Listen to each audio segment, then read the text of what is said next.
This is the case of primary pulmonary artery hypertension in 10 years old female child.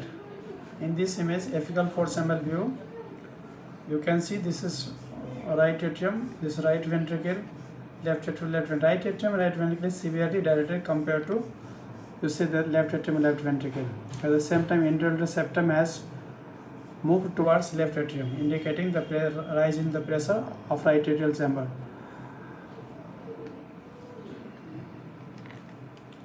So ultimately, why I have said this is primary pulmonary artery hypertension? Because very short history of shortness of breath, only 6 months history of shortness of breath.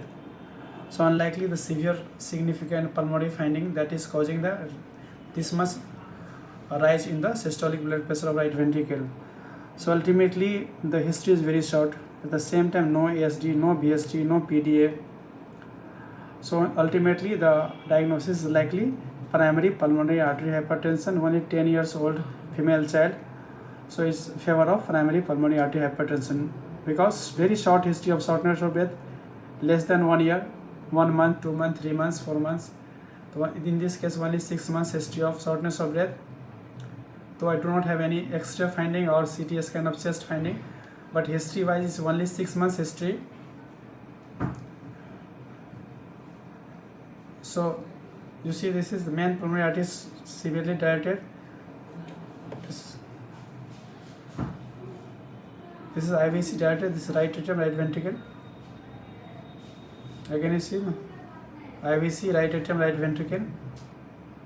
The LV and RV, you can see the LV is small compared to RV. At the same time, left ventricle shape is D-shaped, indicating severely raised right ventricle systolic pressure.